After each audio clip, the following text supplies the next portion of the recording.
En las últimas semanas, el Señor nos ha guiado allá en la iglesia en Quillacollo a estar estudiando el ministerio pastoral en la iglesia local.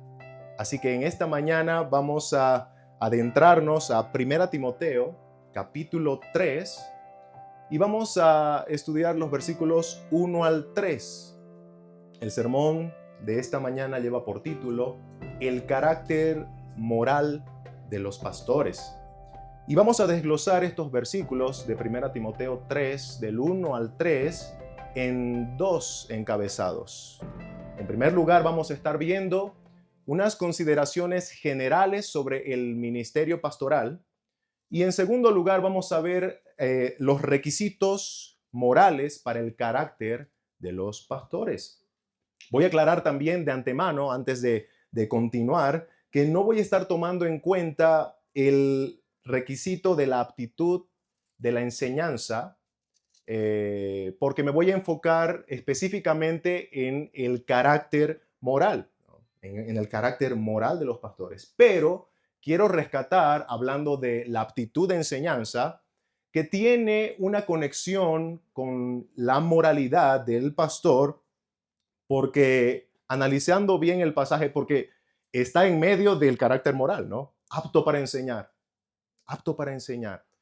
Y bueno, hermanos, cuando nosotros vemos la aptitud para enseñanza, más allá del conocimiento que tiene que tener un pastor, más allá de la capacidad de poder expresar ese conocimiento para que sea entendible por los hermanos, también la aptitud de enseñanza está ligada a la moralidad en lo que respecta a que el pastor debe siempre estar también apto para aprender. Y eso nos habla mucho de la humildad del pastor o la humildad del que anhela el pastorado. El pastor, para ser apto para enseñar, nunca debe perder la humildad y estar siempre apto para aprender. Así que rescatando esa parte que no voy a estar tocando el día de hoy, quería poder mencionarla también. Dicho esto, vamos a leer, por favor, 1 Timoteo, capítulo 3, versículos 1 al 3. La palabra del Señor dice así: Palabra fiel, si alguno anhela obispado, buena obra desea, pero es necesario que el obispo sea irreprensible, marido de una sola mujer, sobrio, prudente, decoroso, hospedador, apto para enseñar, no dado al vino, no pendenciero, no codicioso de ganancias deshonestas, sino amable, apacible, no avaro. Vamos a encomendar al Señor en oración este sermón. Oremos, hermanos. Amado Señor, abrimos tu palabra con mucho temor, con mucho temblor, pero entramos, Señor, a tu aposento santo con toda confianza, como dice el autor a los Hebreos. Como hijos entrando a la habitación de su Padre, Señor, entramos a tu santa presencia en oración para pedirte tu dirección. Qué hermoso himno que cantábamos anteriormente. Tú nos sostienes, Señor. Tú sostienes al predicador, tú sostienes a los hermanos ahora mismo al escuchar tu palabra, tú nos sostienes. Te pedimos, Señor, aliméntanos en esta mañana con tu santa palabra predicada, así como nos alimentaste con la santa palabra leída. Te rogamos, Señor, ayúdanos a tener corazones dispuestos a la obediencia en lo que vamos a escuchar en esta mañana. Te pedimos todo esto en nombre de Cristo Jesús. Amén. Muy bien, hermanos. Eh, Vamos a entrar de lleno a nuestro primer encabezado, ¿no? El primer punto es algunas consideraciones generales del ministerio pastoral y la vamos a basar en el versículo 1. Y este va a ser un punto muy breve, tal vez con una connotación más de contexto para lo que vamos a enfocarnos, que son los requisitos en el punto 2. Nuestro punto número 1, en el versículo 1 dice: palabra fiel, si alguno anhela obispado, buena obra desea. La frase que el apóstol Pablo utiliza acá, palabra fiel, es muy característica de Pablo, ¿no? Tiene el sello de Pablo. La repite 5 veces en sus 3 cartas pastorales, que son las 2 que envía a Timoteo y la que envía a Tito. Entonces, 5 veces en esas cartas repitiendo esta frase que tiene el sentido de anunciar a los lectores que lo que Pablo va a empezar a enseñar es muy importante. Es muy importante, de manera que los oidores, los lectores de la carta, tengan que predisponer sus corazones, todos sus sentidos, para estar atentos a lo que Pablo va a enseñar. Es como si Pablo estuviera diciendo, hermanos, presten mucha atención, que lo que voy a enseñar es muy importante. Palabra fiel. Y luego continúa, ¿verdad? Hablando sobre el anhelo de aquella persona que pretende servir en el ministerio pastoral. Y dice 1 Timoteo 3:1, palabra fiel, si alguno anhela obispado, buena obra desea. El anhelo, visto de manera general, es muy importante para todo lo que nosotros pensamos hacer. Si tú anhelas entrar a la universidad, de alguna manera, ese anhelo, ese deseo es un combustible que te impulsa para hacer todo lo que necesitas hacer para entrar a la universidad. Si tú quieres viajar a algún lugar, ¿verdad? Tú vas a, por ese anhelo de viajar, hacer todo lo posible, esforzarse todo lo posible para poder cumplir ese anhelo.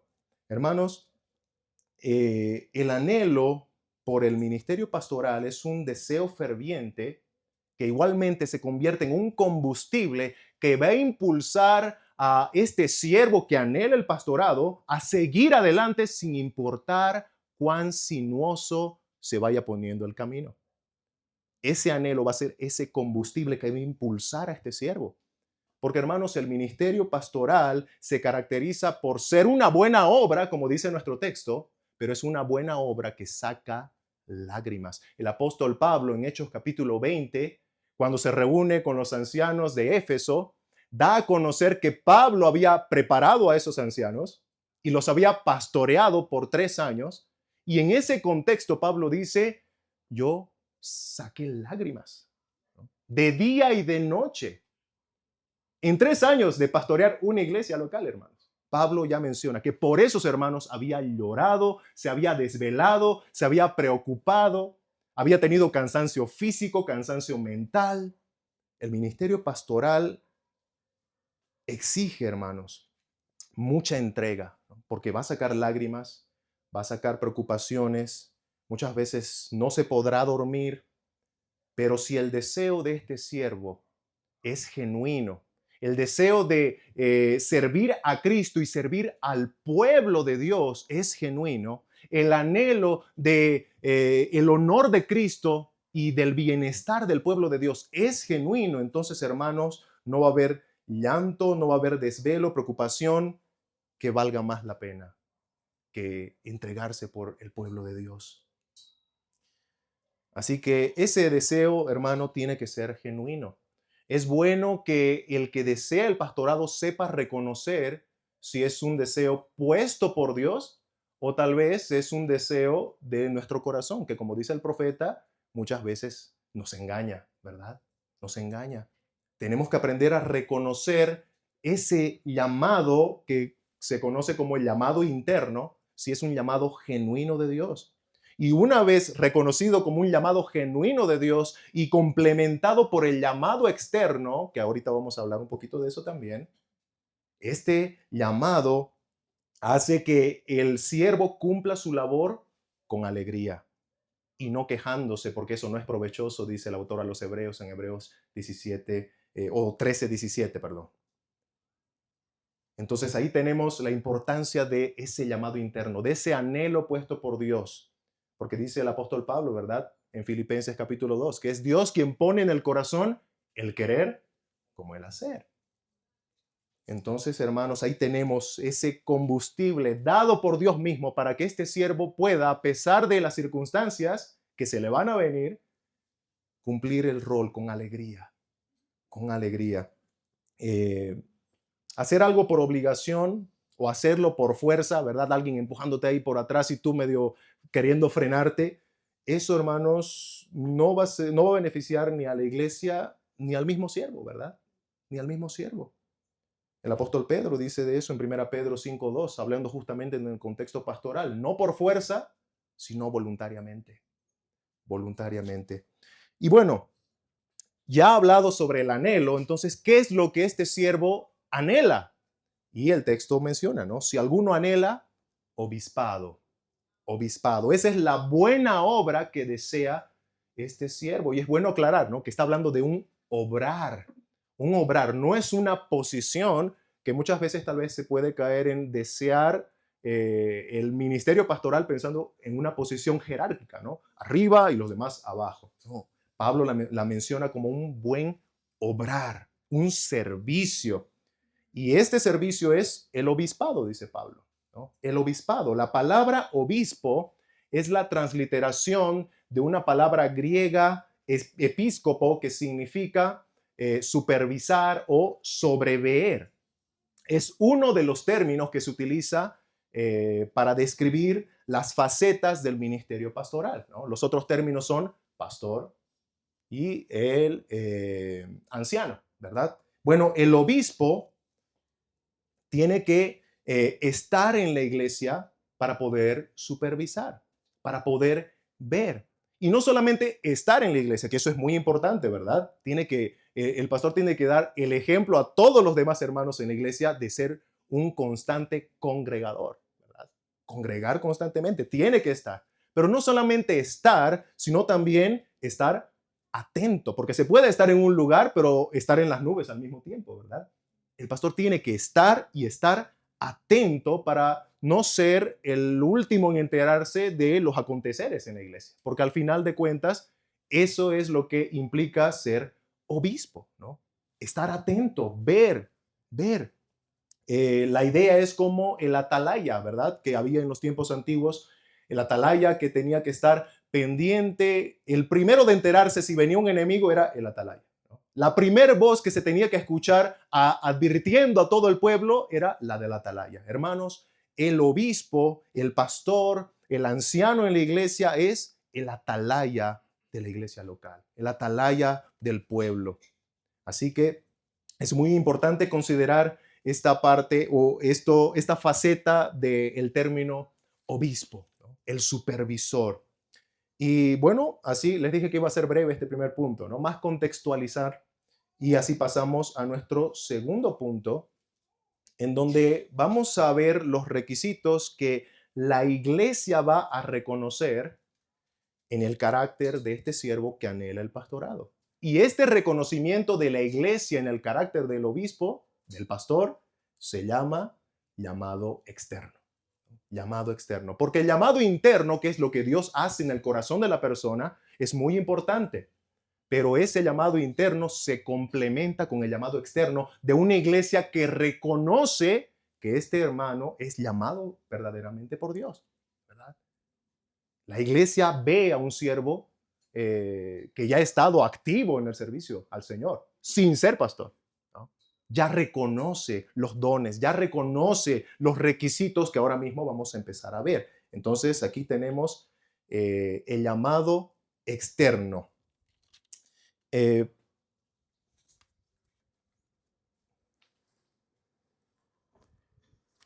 Hay que notar también que el apóstol Pablo está escribiendo esta carta a Timoteo, ¿no? Quien se había quedado a pastorear la iglesia de Éfeso. Timoteo era un pastor joven entre 30 a 35 años cuando se quedó a pastorear una iglesia. Y Pablo le escribe las razones de escribirle todo esto, ¿no? Que ahora vamos a ver en los requisitos. Pablo dice en 1 Timoteo 3, versículo 14 y 15, esto te escribo, Timoteo, aunque tengo la esperanza de ir pronto a verte, para que si tardo, escuchen bien, sepas cómo debes conducirte en la casa de Dios, que es la iglesia del Dios viviente, columna y baluarte de la verdad. Entonces lo que vamos a empezar a leer ahora y todo lo que Pablo dijo anteriormente y lo que dice después es para que Timoteo y todos nosotros sepamos cómo hacer las cosas en la iglesia local. No debemos inventarnos nuestra manera, por más buenas intenciones que tengamos, porque la casa es de Dios, dice Pablo. La iglesia, que es columna y baluarte de la verdad, es de Dios, no de nosotros. Así que ni Timoteo ni nosotros tenemos que hacernos los ingeniosos por más buenas intenciones que tengamos. Y aquí tenemos una lista en la cual no podemos hacernos los escogedores de esto me gusta y esto no. Esto me agrada, pero esto no. Hermanos, lo que se nos da acá es las instrucciones claras del dueño de la iglesia, el mandato claro del dueño de la iglesia. Yo recuerdo el primer año de casado con mi esposa, dijimos, muy bien, vamos a comprarnos nuestra lavadora, ¿no? Vamos a comprarnos nuestra primer lavadora. Y llevada la lavadora de la tienda a la casa, yo en el rol de esposo dije, la voy a instalar, ¿no? Qué difícil puede ser. Nunca tuve lavadora, pero voy a intentarlo, ¿no? Saco los protectores, el protector, pero tenía dos, ¿no? El protector de plastofor de arriba y el de abajo. Yo ingeniosamente y en mi lógica dije, pero esto es un protector.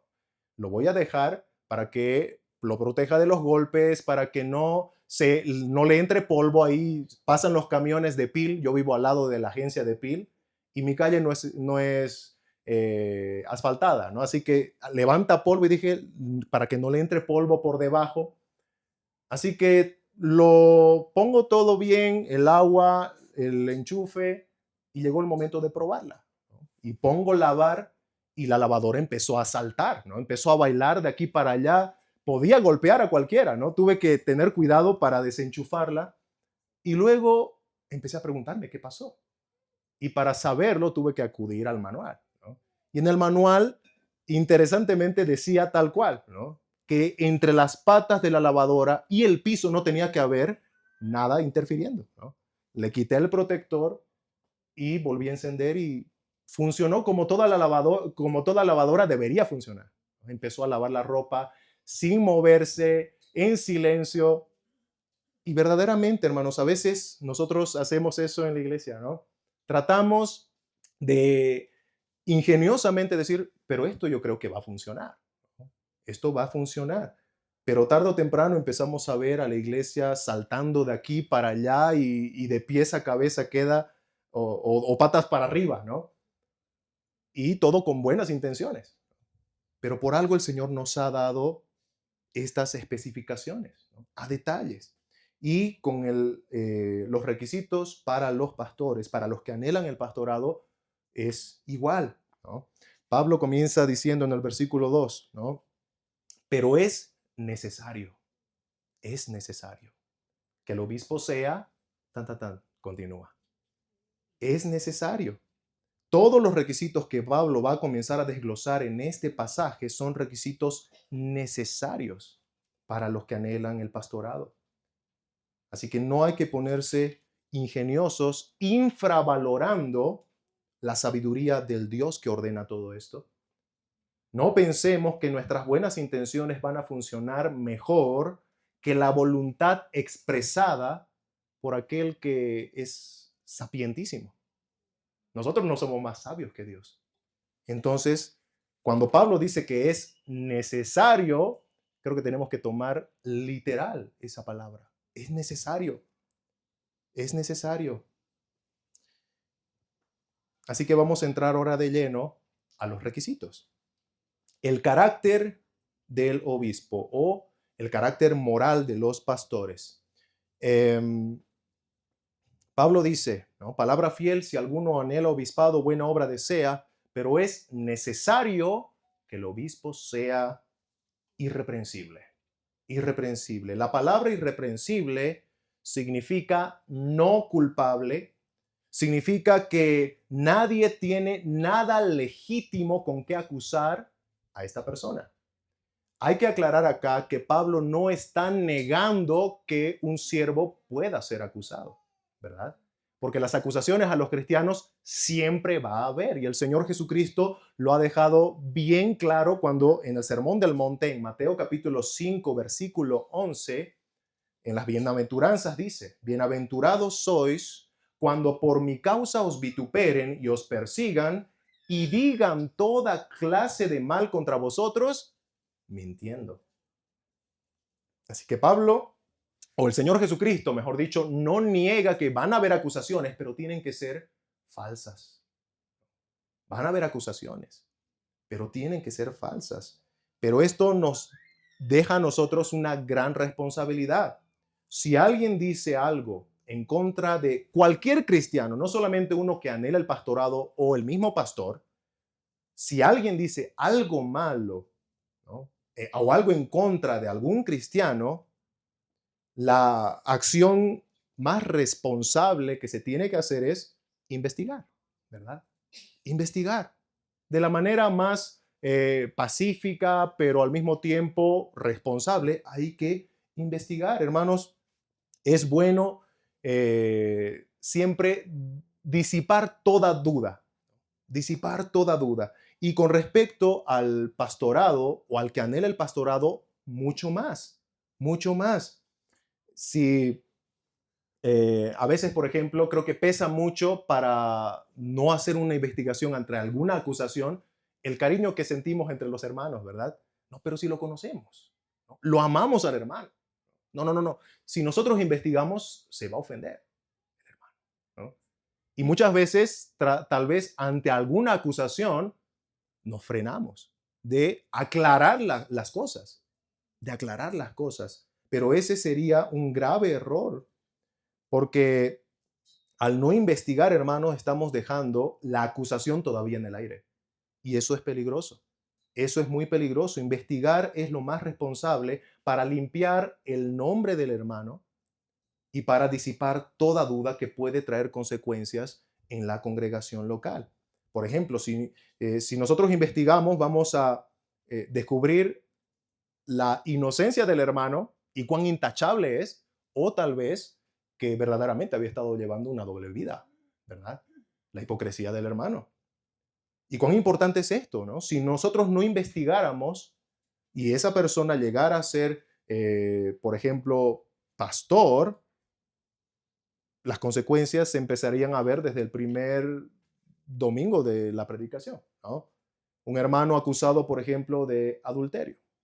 Salió un chisme por ahí, dicho por cualquiera, pero muchos hermanos escucharon, empezó a haber dudas.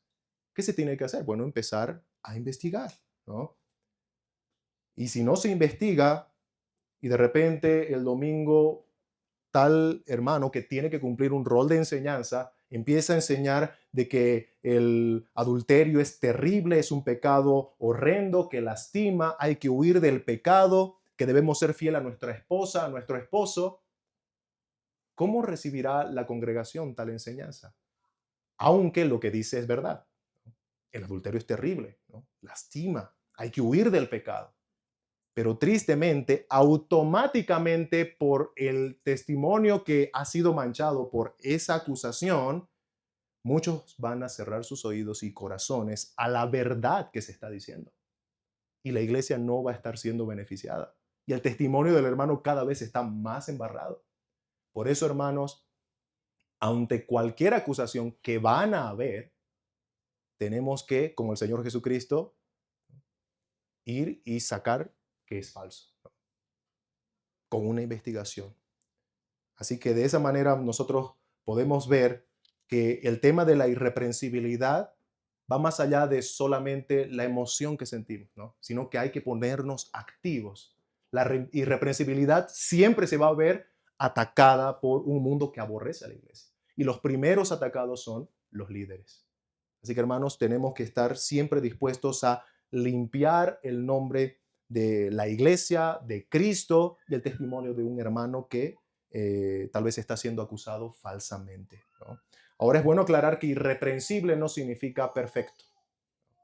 Irreprensible no significa perfecto, porque perfecto no hay nadie. Todos nosotros, incluso el apóstol Pablo decía, yo voy hacia la meta, ¿no? Aún no he llegado, pero ahí voy. Todos nosotros estamos en ese mismo camino.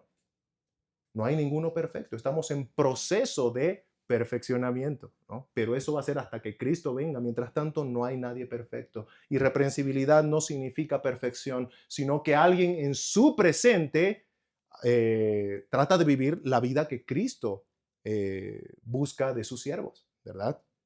De sus ovejas.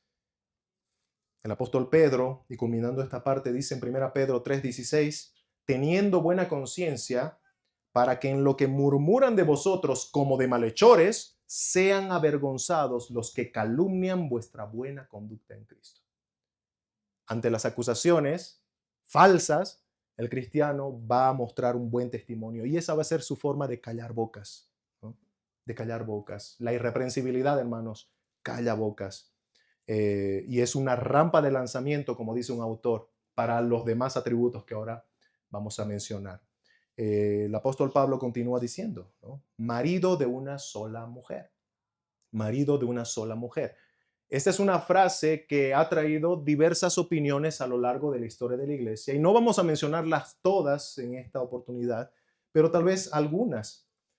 Algunos dicen que marido de una sola mujer de entrada ya descalifica a un hermano soltero para cumplir el pastorado, porque Pablo dice, ¿no? Marido de una sola mujer.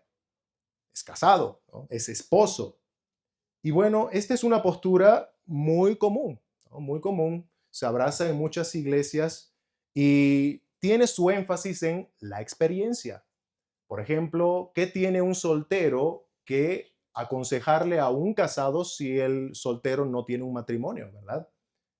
El soltero no sabe lo que es un conflicto que se tiene que resolver en un matrimonio, por tanto, en experiencia no tiene nada que enseñarle a un casado, ¿no? Y eso se puede aplicar en todos los sentidos, ¿no? Siempre va a haber alguien con más experiencia de vida que uno, ¿verdad? Si yo que tengo dos pequeñas, ¿no? Una de 4 y una de 2, va a haber otro hermano que ya tiene ya sus hijos jóvenes entrando a la universidad, ¿no?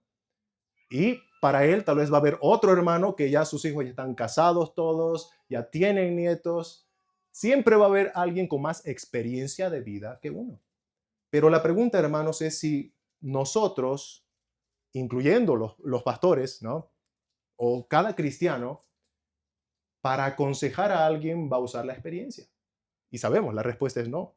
Porque la sabiduría viene de lo alto, dice Santiago, ¿no? Sabiduría de lo alto. No la experiencia personal. Cuán bueno es cuando aplicamos la sabiduría de lo alto a nuestra experiencia y luego podemos aconsejar así, ¿verdad?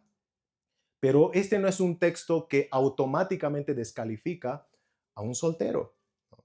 Porque el apóstol Pablo, que ya nosotros lo conocemos defendiendo el solterío entre los corintios y abogando por el tiempo que tienen los solteros para servir al Señor, Pablo, como decíamos hace un momento, sin tener esposa, sin tener hijos biológicos, enseñaba sobre matrimonio, enseñaba sobre paternidad.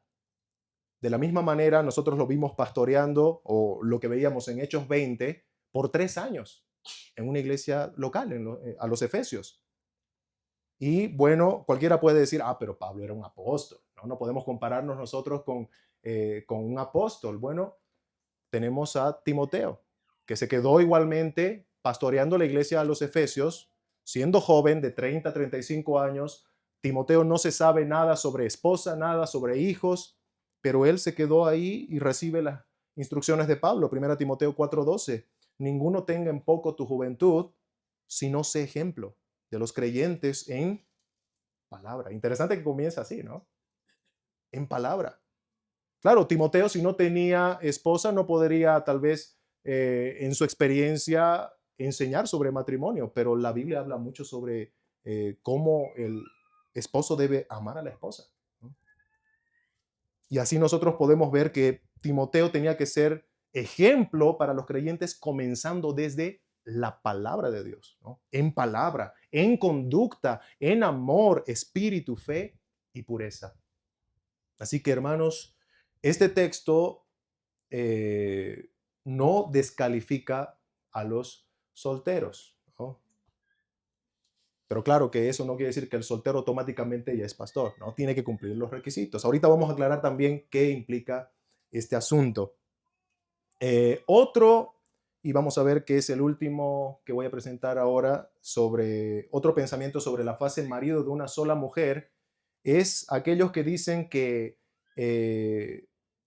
aquel hermano que ha perdido a su esposa, ¿no? Que ha muerto su esposa y ha enviudado, si este hermano vuelve a casarse, entonces ya estaría descalificado porque la frase dice marido de una sola mujer, ¿no? Y pensando lógicamente en cómo se interpreta o interpretan estos hermanos, dirían entonces que el hermano viudo que se ha vuelto a casar, entonces en su vida ya ha sido esposo de dos mujeres, ¿no? Así que ya no aplicaría marido de una sola mujer. Pero hermanos, esa es una interpretación errada también, ¿verdad? Es una interpretación errada porque contradice la escritura. La palabra de Dios valida que un hermano viudo vuelva a casarse. Y hay muchos textos, ¿no? Primera Timoteo capítulo 5, verso 14, Primera Corintios capítulo 7, versículo 9, Romanos capítulo 7, versículos 2 al 3, pero yo voy a leer Primera Timoteo 5, 14. El apóstol Pablo, en la misma carta que estamos viendo ahora, y recuerden que Pablo está escribiendo esto para que Timoteo sepa cómo hacer las cosas en la iglesia, y le dice, quiero pues que las viudas jóvenes se casen, críen hijos, gobiernen su casa, es decir, cuiden su casa, que no den al adversario ninguna ocasión de maledicencia. Así que Pablo está diciéndole a Timoteo que es legítimo que una hermana que ha enviudado pueda volverse a casar. Hermanos, no pensemos que un hermano viudo es un hermano de segunda categoría o algo así. Claro que no. Pablo lo pone como un soltero que puede volverse a casar. Y en el caso de un hermano varón que se vuelve a casar, no significa que marido de una sola mujer lo descalifica. No, no está diciendo que queda descalificado. Si cumple los requisitos, puede, eh, puede ser pastor.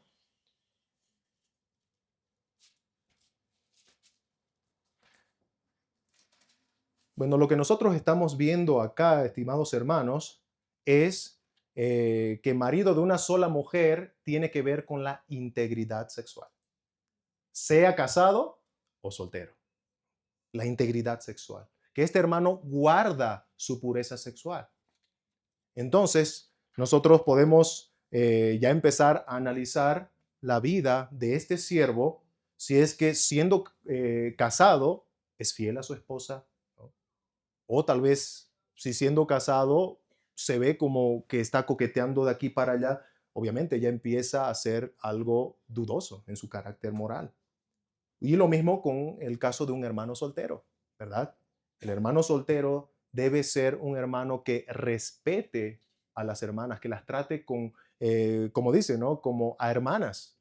Pablo le dijo a Timoteo, ¿no? Que trate a las más jóvenes como a hermanas, con mucho respeto, no andando también como un picaflor de aquí para allá, que de por sí hace dudar la integridad sexual de tal varón, ¿no? El pastor John MacArthur dice sobre este asunto, dice, esta cualificación, marido de una sola mujer, ¿verdad? Que es la integridad sexual, esta cualificación encabeza la lista porque es en esta área donde los líderes son más proclives al fracaso.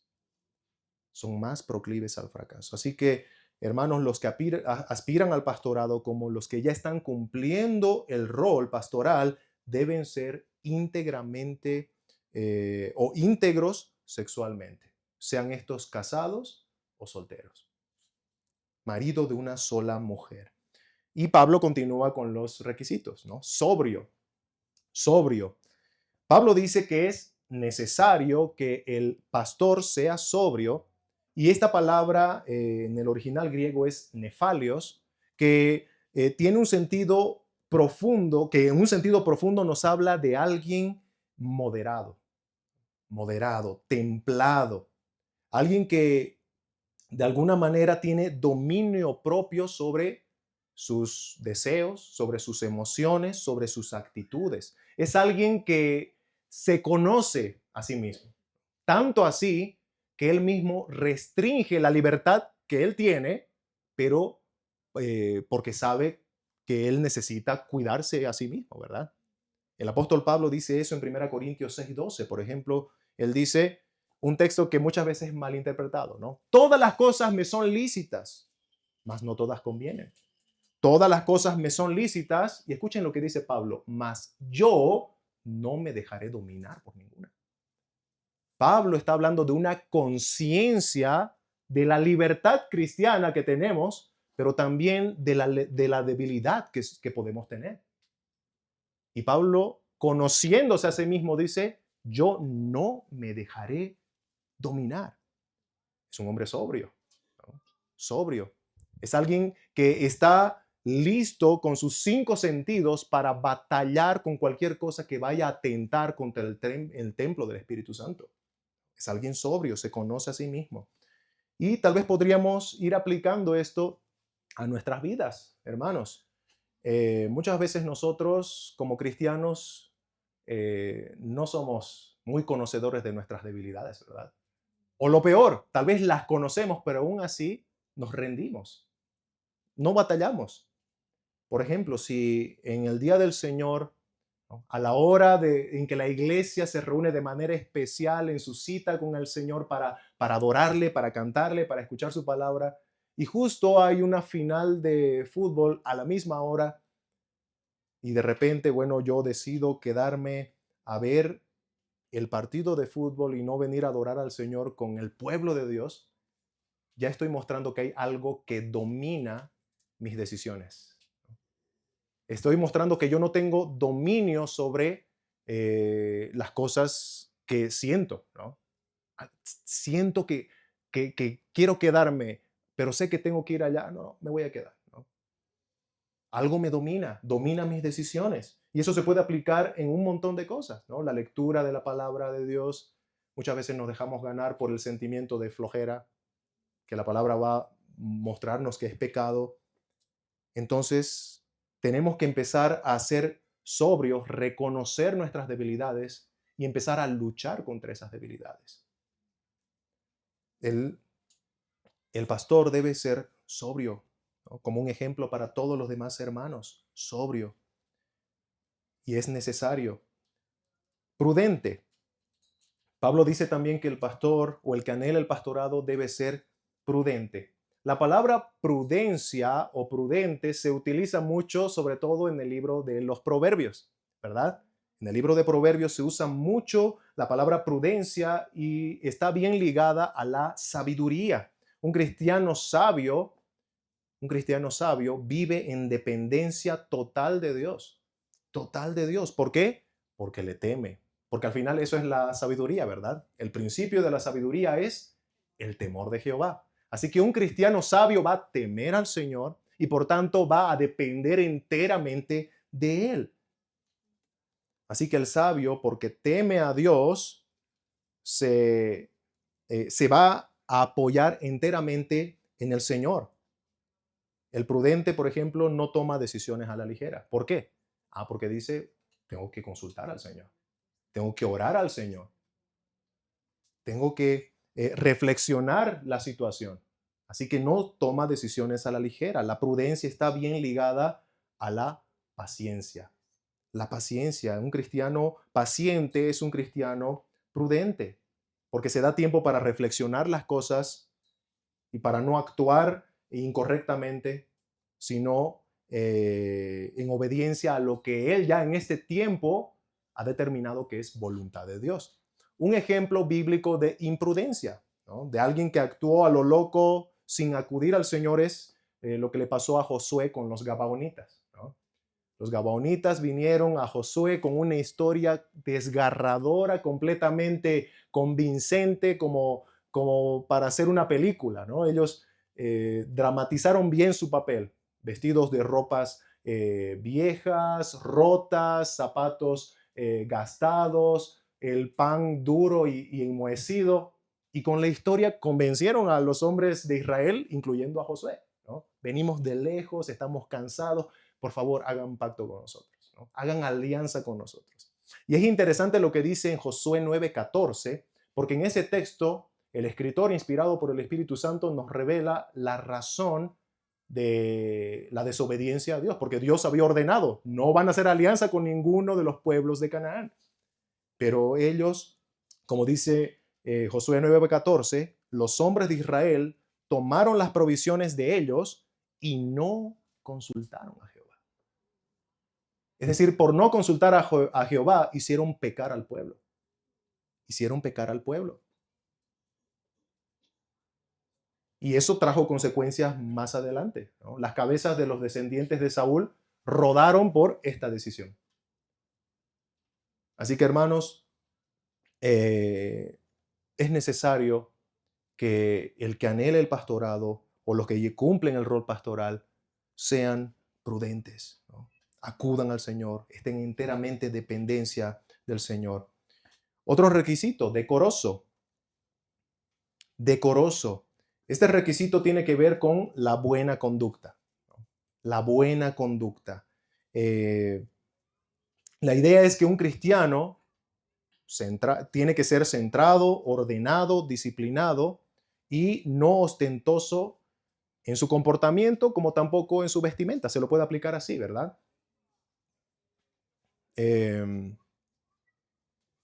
De por sí, cuando tú hablas con esta persona, ya irradia respeto, ya irradia respeto. Hace algunos años, y alguna vez escuché al pastor Ángel comentar sobre este asunto de la iglesia de Estados Unidos, Mars Hill, ¿no?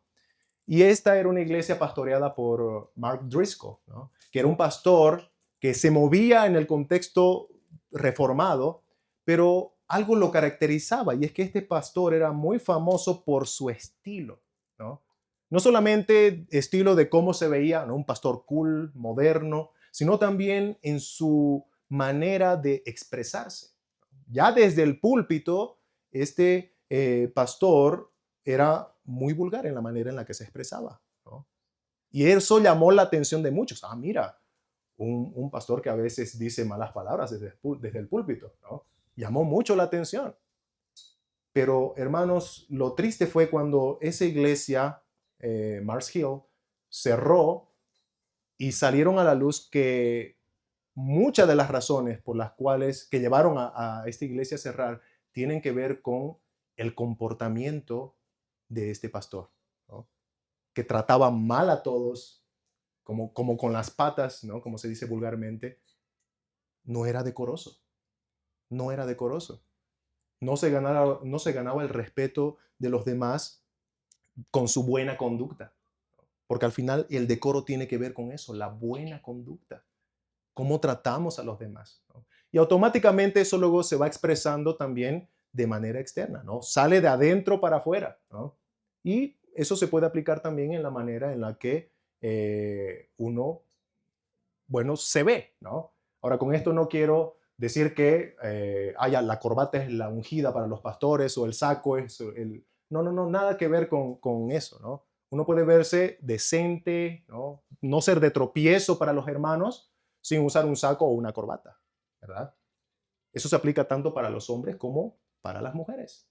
Y más en una época en donde ya los hombres a veces salen vestidos de una polera que fácilmente podría salir sin la polera, ¿no?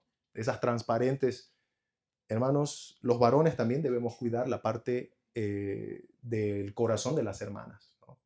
El corazón del sexo opuesto. Así que podemos decir que el decoro se aplica también en lo externo. Así vemos nosotros también cómo este hermano que anhela el pastorado ama a las ovejas, ¿no? O tal vez se ama tanto a sí mismo y a sus propios gustos que dice, no, no, no, así soy yo, así me he visto, ¿no? Sin pensar en que tal vez puedo ser de tropiezo para otras personas. A veces tenemos que sacrificar nuestros propios gustos, por más que yo no tenga un peso de conciencia al respecto, por el amor a los hermanos, ¿no? Entonces ahí ya puedes ver cómo el decoro también revela mucho del amor sacrificial del pastor por los demás.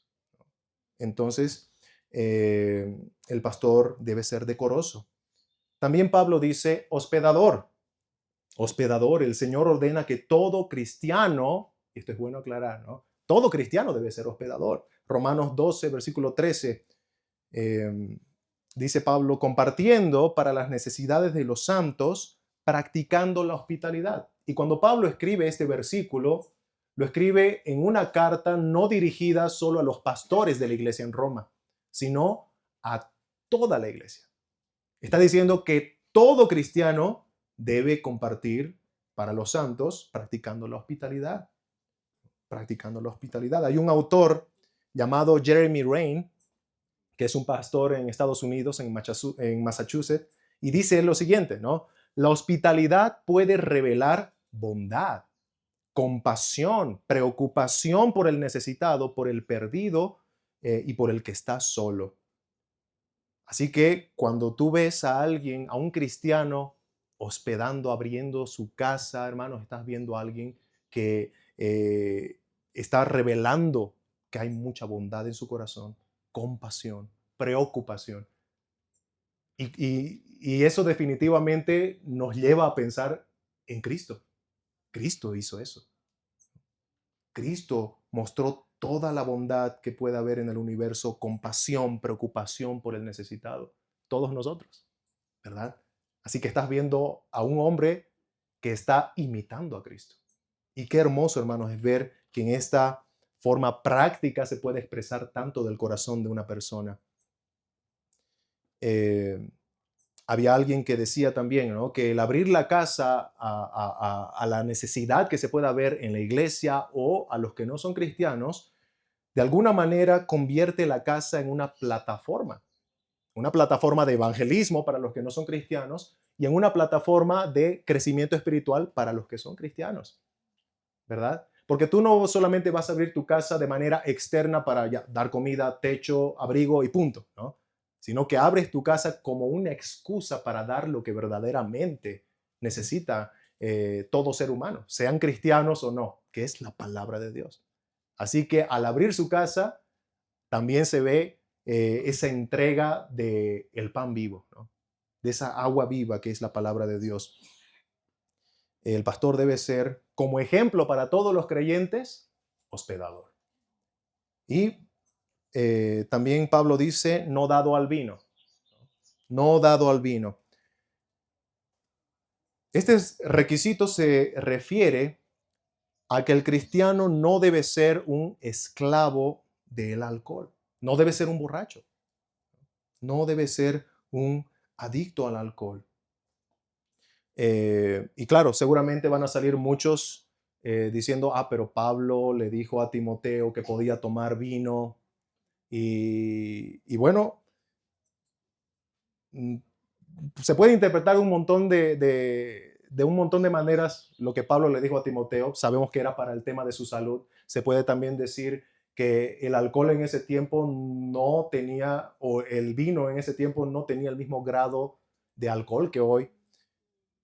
Pero un versículo fácilmente, hermanos, está aquí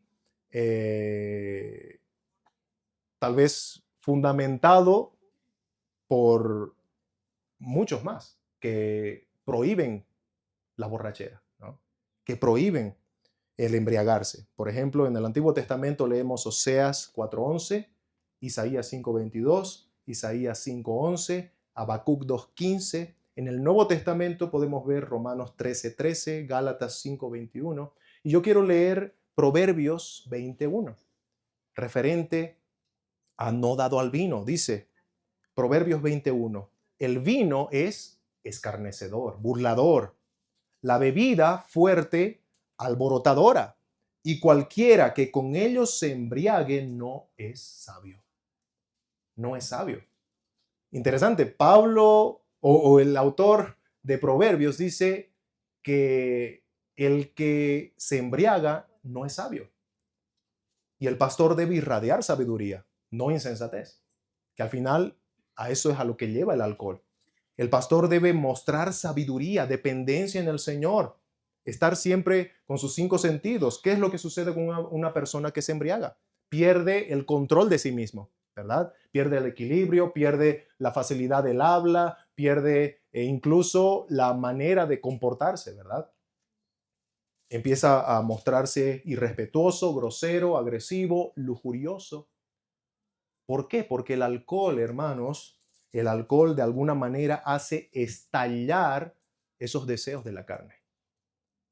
Así que Pablo está diciendo, no, el pastor tiene que ser antes un controlado por el Espíritu antes que por el vino. Dice en Efesios capítulo 5, ¿verdad?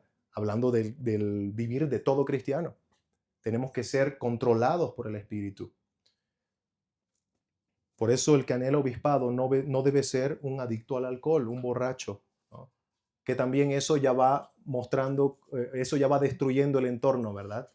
Un adicto a cualquier cosa ya empieza a no importarle a quién lastima a su alrededor, ¿no? De cualquier manera, ¿no? Incluso económicamente se empieza a ver arriesgado la integridad del hogar.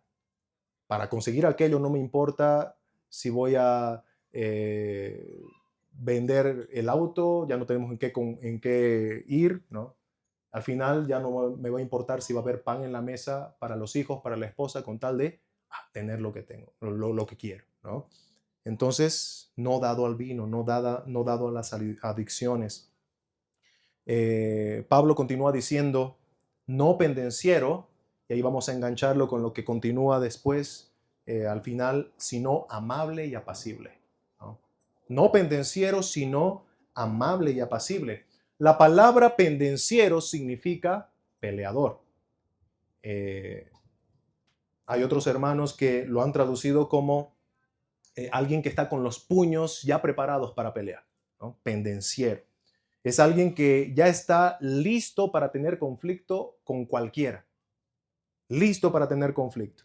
Hermanos, un cristiano pendenciero está mostrando inmadurez, falta de control y está siendo preso de el orgullo, del orgullo. Un pastor no debe ser pendenciero, peleador, porque las peleas, los conflictos dividen, ¿verdad? Se supone que el pastor más bien tiene que apaciguar a los hermanos cuando sucedan cosas. Y si el pastor es pendenciero, entonces eso va a traer conflicto, ¿no? División. Bien dice el escritor que mencionaba hace un momento, Jeremy Rain, los pastores que son egoístas, dominantes, discutidores, prepotentes, ásperos, impulsivos y explosivos, destruyen a los miembros de la iglesia. Así que, por esa razón, Pablo dice, no, no pendenciero, sino amable, apacible. A veces cuando nosotros hablamos de amabilidad, ¿verdad? O de alguien pacífico, manso, se nos viene a la mente como, este parece débil de carácter, ¿no? Débil de carácter. Pero Jesucristo nos manda a imitar su carácter manso y humilde, ¿no? Mateo 11:29 dice, el Señor Jesús, tomad mi yugo sobre vosotros y aprended de mí, que soy manso y humilde de corazón, y hallaréis descanso para vuestras almas. Cristo está ordenando a los cristianos a aprender de la mansedumbre y la humildad de Cristo. Y Cristo sabemos que no era débil, no era débil, aunque era manso y humilde, dice el autor de Isaías, ¿no? Que Cristo puso su rostro, el Mesías puso su rostro como un pedernal, como una piedra firme para cumplir el propósito redentor. Así que en ningún momento podemos decir que Cristo era débil, aunque era manso y humilde. Así que hermanos, al imitar la mansedumbre y la humildad de Cristo, no te consideres débil. Débil es aquel que se rinde fácilmente ante la ira, ¿no? Ante los impulsos de ira y reacciona sin pensar. Esa es una persona débil. El pastor debe ser amable, apacible, manso y no pendenciero. Pablo continúa diciendo, no codicioso, no avaro. Y esto para terminar. Este es un aspecto muy delicado, ¿verdad? La codicia, la avaricia, es una de las razones por la que tal vez en muchos contextos eclesiales muchos desean el pastorado. ¿Por qué? Porque yo quiero tener acceso a ganancias, ¿no? De alguna manera eso podría traerme algún ingreso. Y bueno, hermanos, de alguna manera estas personas ven el ministerio como una oportunidad de ganancias y tristemente ya está distorsionando por completo el anhelo, lo que mencionábamos al principio, ¿verdad? El anhelo. Nuestro anhelo tiene que ser el honor de Cristo y el bienestar de la iglesia. El amor a Cristo y el amor al pueblo de Cristo. No las ganancias, no el dinero. ¿Qué pasa con una persona que su enfoque es las ganancias, ¿no? El dinero? Es una persona que no piensa en el bienestar espiritual de las ovejas, sino solamente en lo que puede sacar de ellas. Dice el apóstol Pedro en 1 Pedro 5:2b, apacentar la grey de Dios no por ganancias deshonestas, ¿no? Y Pablo complementa la idea de Pedro en 1 Timoteo 6:10 cuando dice, porque raíz de todos los males es el amor al dinero. Una persona que ama las riquezas va a hacer todo lo posible para conseguir las riquezas, porque las ama, ¿verdad? No le va a importar si va a engañar a la iglesia, a su familia, o lastimar a la iglesia, a la familia, defraudar a la iglesia, a la familia, con tal de conseguir ese dinero que tanto ama. No le va a importar. Por eso MacArthur también dice, y es una palabra fuerte, una frase fuerte la que utiliza al final, dice, un líder que ejerce el ministerio pastoral por ganancia monetaria revela un corazón enfocado en el mundo y no en las cosas de Dios. La avaricia caracteriza a los falsos maestros. Es interesante, ¿verdad? Una persona que no por el anhelo genuino puesto por Dios, sino por un amor codicioso y avaro, quiere el rol pastoral, está demostrando que es un falso maestro. Porque ama el dinero, no a Dios, ¿no? Ama el dinero, no al pueblo de Dios. Y el Señor Jesucristo dijo, no podéis servir a dos señores. No. Así que hermanos, vamos a terminar con unas aplicaciones en esta mañana. En primer lugar, hermano, amado, cristiano, hijo de Dios, oveja de Cristo, si tú tal vez a lo largo de este sermón te has estado preguntando, bueno, este es un tema del ministerio pastoral, sus requisitos, ¿de qué me sirve a mí? Yo estoy convencido que no quiero ser pastor. Yo estoy convencido que Dios no ha puesto ese anhelo en mi corazón. ¿De qué me sirve este sermón? Yo tal vez vine a calentar el asiento, ¿no? No, hermano, no pienses que viniste a calentar el asiento. Este sermón es muy importante para todo cristiano. La realidad es que los requisitos que hemos visto en 1 Timoteo 3, y no fueron todos, ¿verdad? Fueron solamente de 3 versículos, pero estos requisitos, si bien son parámetros que uno que anhela el pastorado debe cumplir, no obstante, estos son requisitos exclusivos, estos no son requisitos exclusivos para los pastores, ¿no? Los requisitos de 1 Timoteo 3 nos dibujan el perfil que todo cristiano debe aspirar, y es ser un cristiano maduro. Es apuntar hacia la madurez. Así que, hermano, todo cristiano debe buscar ser irreprensible. Ser irreprensible. Tratar de tener un buen testimonio de manera que cualquier acusación que se haga sobre ti sea falsa. Todo cristiano debe buscar ser íntegro sexualmente hablando, seas casado o seas soltero. Debemos buscar la pureza sexual, la fidelidad. Todo cristiano verdadero debe ser sobrio, tener dominio propio sobre sus deseos, dominio propio sobre sus emociones, dominio propio sobre sus actitudes. Seamos sobrios, reconozcamos nuestra debilidad y pongamos límites a la libertad que tenemos por amor al Señor y por amor a su pueblo. Todo cristiano debe ser prudente, dependiente enteramente del Señor, reflexivo, hombre o mujer de oración y no tomar decisiones a lo loco, ¿no? Todo cristiano verdadero debe buscar ser decoroso, ordenado, ya sea en su manera de hablar, en su manera de tratar a los hermanos o en su manera de vestir. Decoroso. Todo cristiano verdadero debe ser hospedador, bondadoso, misericordioso con su prójimo. Todo cristiano verdadero debe escapar de los vicios, ya sean el alcohol, las drogas, la pornografía, que esclavizan el corazón y deterioran el entorno de la persona. Todo cristiano debe ser amable, pacificador y no un peleador conflictivo y divisivo del pueblo de Dios. Todo cristiano verdadero debe amar y servir a Dios en vez de las riquezas. Debe amar y servir al pueblo de Dios en vez del dinero. Así que ahora podemos darnos cuenta que no era un mensaje solo para los pastores, ¿no? O solo para los que anhelan el pastorado. Es para todos, hermanos. Es para todo cristiano. Y viendo que esto es para todos, ¿cómo analizas tu vida espiritual como un cristiano que debe apuntar a la madurez a la luz de estos requisitos? ¿Cuánto nos falta, verdad? Nos falta mucho. Y debemos hacer sacrificios en nuestra vida, radicales. Hay muchas cosas a las que debemos renunciar.